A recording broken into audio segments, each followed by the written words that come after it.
চান্দ্রবর্ষের 4টি মাস আছে, যে মাসগুলাকে কি মাস বলা হয়? সম্মানিত মাস। কি মাস বলা হয়? সম্মানিত। আশহুরে হুরুম বা সম্মানিত মাস। সম্মানিত মাসের এই ধারণা আমাদের সমাজের বেশিরভাগ মানুষই জানেন না।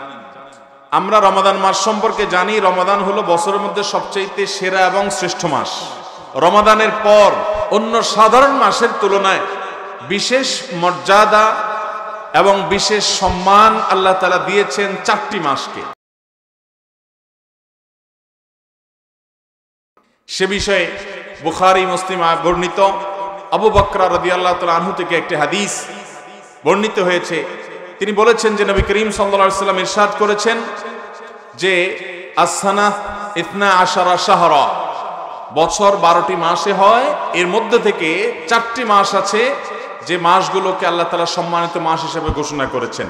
আর সেই 4 মাসের মধ্যে আবার 3টা মাস হলো ধারাবাহিক পরপর 3 মাস। সেগুলো কোন 3 মাস? নবী সাল্লাল্লাহু আলাইহি ওয়াসাল্লাম এই হাদিসে নিজেই ব্যাখ্যা করেছেন, যুলকাদাহ ওয়া যুলহিজ্জাহ ওয়া মুহররম, জিলকদ, জিলহজ এবং মুহররম।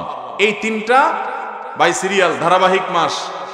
আর আরেকটা মাস যেটা চতুর্থ মাস, সেটা হলো ওয়ারাজব ওয়া মুদর আল্লাযী বাইনা জুমাদা ওয়া শাবান, রজব মাস যেটা জুমাদা সানিয়া এবং শাবান মাসের মধ্যবর্তী মাস, রমজান মাসের আগের মাস।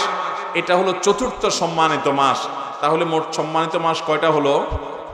4টা। কোরআনে কারীমে সূরা তাওবাতে আল্লাহ তাআলা এই বিষয়ে আলোচনা করেছেন, আবার সূরা বাকারাতে আলোচনা করেছেন। আল্লাহ বলেছেন, ইয়াসআলুনাকা আনিশ শাহরিল হারামি কিতালিন ফি, হে রাসূল, সম্মানিত মাসসমূহে যুদ্ধ বিগ্রহ করা এ সম্পর্কে আল্লাহর বিধান কি, এই সম্পর্কে আপনাকে জিজ্ঞাসা করা হয়েছে।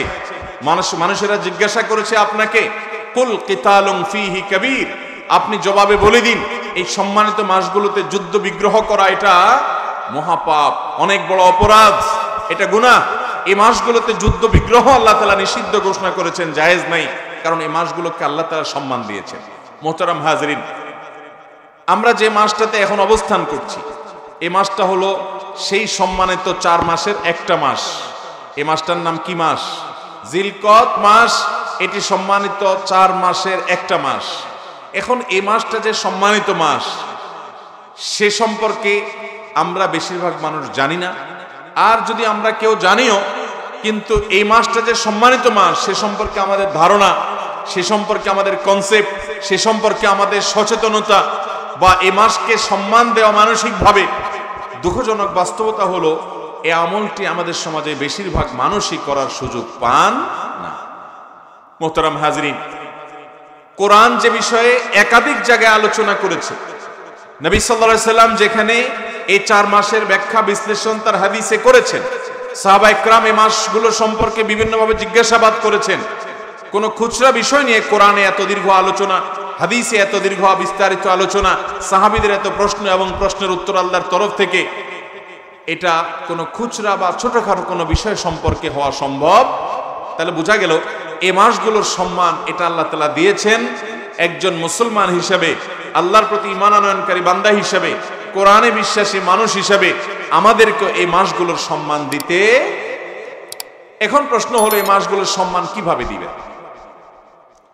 নাম্বার 1, এই সম্মানিত মাসগুলো যখন আসবে, আপনার মন মানসিকতার মধ্যে এক ধরনের শ্রদ্ধা কাজ করবে যে একটা বিশেষ সম্মানিত মাস যাচ্ছে, এবং সম্মানিত মাসের কথা স্মরণ হওয়া এবং সম্মানিত মাসকে মনে মনে সম্মান প্রদর্শন করা, এটাও এই মাসের একটা আমল, এই সম্মানিত মাসগুলোর সম্মান প্রদর্শনের অংশ। এই বিষয়ের আলোচনাও আমাদের সমাজে খুব একটা হয় না। সম্মানিত মাস সম্পর্কিত ধারণা, এই মাসগুলো যখন আসে তখন এগুলো সম্পর্কে আমাদের করণীয় বর্জনীয়, এই মাসগুলো সম্পর্কে কোরআন হাদিসের আলোকে তাৎপর্য আলোচনা, এটা আমাদের সমাজে খুব একটা হয় না।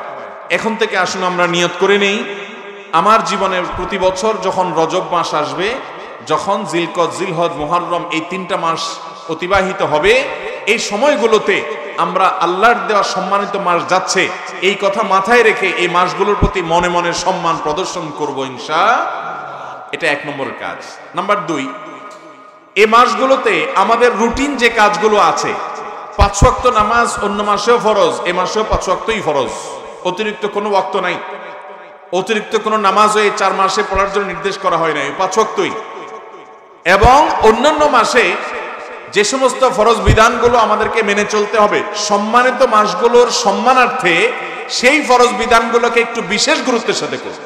আপনি অন্য সময় ফজরের নামাজের ব্যাপারে আপনার গাফিলতি আছে, সম্মানিত মাস সেজন্য আপনার রুটিনে নামাজের গুরুত্বটা বিশেষভাবে গুরুত্ব পাবে, যে সম্মানিত মাসেও কিভাবে আমি নামাজ তরক করি। অন্যান্য মাসে আপনি জামাতের ব্যাপারে এত গুরুত্ব দেন না, কিন্তু সম্মানিত মাসের সম্মানে আপনি জামাতের ব্যাপারে গুরুত্ব দিবেন। অর্থাৎ সাধারণ রুটিন আমলগুলোই সম্মানিত মাসের কারণে বিশেষ গুরুত্ব দিব ইনশাআল্লাহ। নাম্বার 3, সম্মানিত মাসের সম্মানার্থে আমরা অন্যান্য মাসে পাপাচার গুনাহে লিপ্ত হওয়া সেটা যেরকম অপরাধ, সম্মানিত মাসে গুনাহে লিপ্ত হওয়া ডাবল অপরাধ। কারণ আল্লাহ তাআলা সম্মান দিয়েছেন যে মাসকে, সে মাসকে আপনি অসম্মান করেছেন, সে মাসে আল্লাহর নাফরমানি করেছেন। কেউ বিড়ি সিগারেট খাইলো, সে গুনাহ করলো, মুরব্বীদের সামনে খাইলো, অন্যদের সামনে খাইলো, সে বেয়াদবি করলো। কিন্তু একই কাজ যদি নিজের বাপের সামনে করে, শ্বশুরের সামনে করে, তাহলে বেয়াদবি ডবল হবে না? ঠিক একইভাবে অন্য মাসে আপনি হারাম জিনিস মোবাইলে দেখলেন, হারাম কথা মুখে বললেন, হারাম কাজ সম্পাদন করলেন, সেটা অপরাধ, সেটা গুনাহের কারণ। কিন্তু সম্মানিত 4 মাসে আপনি যদি এই গুনাহের কাজগুলোই করেন, তাহলে সেক্ষেত্রে আপনি অপরাধের ক্ষেত্রে ডাবল অপরাধ করলেন, সম্মানিত মাসের সম্মান নষ্ট করলেন, সম্মানিত মাসকে অসম্মান করলেন। আল্লাহ তাআলা কোরআনে কারীমে সূরা তাওবার 36 নম্বর আয়াতে বলেছেন, ফালা তাজলিমু ফীহিন্না আনফুসাকুম, সম্মানিত মাস যখন আসবে তখন তোমরা নিজেদের প্রতি অবিচার করো না। অর্থাৎ এই মাসগুলোতে গুনাহ, পাপাচার এবং আল্লাহর নাফরমানি, আল্লাহর অবাধ্যতা, এই কাজগুলো এই মাসগুলোতে করবে। তাহলে 3 নম্বর আমলও পেয়ে গেলাম। আল্লাহ আমাদেরকে তৌফিক দান করুন। নাম্বার 4, সম্মানিত মাসে যুদ্ধ বিগ্রহ করতে আল্লাহ তাআলা নিষেধ করেছেন। আল্লাহ তাআলা বলেছেন, ইয়াসআলুনাকা আনিশ শাহরিল হারামি কিতালিন ফি, হে রাসূল সম্মানিত মাসে যুদ্ধ বিগ্রহ করা সম্পর্কে আপনার কাছে জিজ্ঞাসা করা করে তারা, কুল কিতালুন ফীহি কাবীর, আপনি তাদেরকে জানিয়ে দিন যে এই মাসে যুদ্ধ বিগ্রহ করা এটা মহাপাপ এবং আল্লাহর পথে আসতে মানুষকে বাধা দান করার শামিল, জঘন্য অপরাধ। এইজন্য অনেক ইমাম মুফাসসিরদের মতে আক্রমণাত্মক যুদ্ধ, আগবেড়ে যুদ্ধ, এটাই সম্মানিত মাসগুলোতে নিষিদ্ধ। হ্যাঁ, কেউ যদি আগে থেকে যুদ্ধ চাপিয়ে দেয় তখন প্রতিহতমূলক যুদ্ধ করা জায়েজ আছে। আমরা বেশিরভাগ মানুষ সৈনিক নই, আমরা বেশিরভাগ মানুষ আমাদের পেশাগতভাবে সৈনিক না হওয়ার কারণে যুদ্ধে অংশগ্রহণের আপাত সম্ভাবনা আমাদের কম।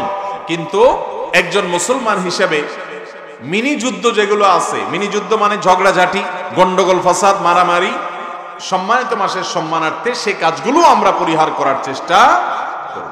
তাহলে 4 নম্বর কর্মসূচি আমরা পেয়ে গেলাম। এই 4টা কর্মসূচিকে আমরা বিশেষভাবে যদি পালন করি, ইনশাআল্লাহ বিইذنিল্লাহ সম্মানিত মাসের সম্মান রক্ষার্থে আমি আমার যতটুকু দায়িত্ব কোরআন এবং হাদিসের আলোকে আমাকে দেয়া হয়েছে সেটি পালন করার চেষ্টা আমি করলাম। সবাই চেষ্টা করব তো? আল্লাহ আমাদের সবাইকে আমলের তৌফিক দান করুন। আমি আবারও বলছি 4টি আমল বা 4টি কর্মসূচি। নাম্বার 1, সম্মানিত মাস যাচ্ছে, এই কথাটা চিন্তা করবেন যে এটা সম্মানিত মাস, জেনারেল বা সাধারণ কোনো মাস না।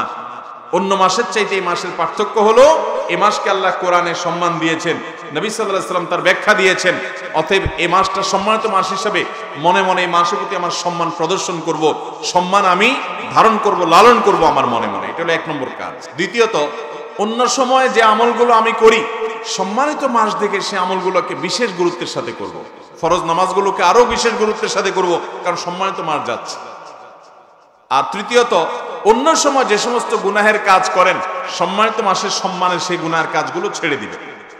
ছাড়তে না পারলে অন্তত আগায় আসবেন, খারাপ থেকে ভালোর দিকে আসবেন, যেহেতু সম্মানিত মাস যাচ্ছে। আল্লাহ তাআলা স্পেশালি নিষেধ করেছেন যে সম্মানিত মাসগুলোতে নিজের পায়ে নিজে কুড়াল মেরো না, পাপাচার করো না। এটা সম্মানিত মাসের অসম্মান করার কারণে অন্য সময় একই গুনাহ করার চাইতে এই সময় গুনাহ করলে তার মাত্রা, ভয়াবহতার শাস্তি বেশি হবে। বিধায় আমরা এই মাসগুলোতে পাপাচার এবং গুনাহ থেকে বেঁচে থাকার চেষ্টা করব। 4 নম্বর কর্মসূচি হলো এই মাসগুলোতে যুদ্ধ বিগ্রহ করা যাবে না। তো আমরা যুদ্ধ বিগ্রহ করার মতো সিচুয়েশন আমাদের জীবনে আসে খুব কম, বা আসে না বললেই চলে, সৈনিক নয় বেশিরভাগ মানুষ। অতএব আমরা মিনি যুদ্ধ, ঝগড়া ঝাঁটি, গন্ডগোল, ফাসাদ যথাসম্ভব এগুলো অন্য সময় পরিহার করব।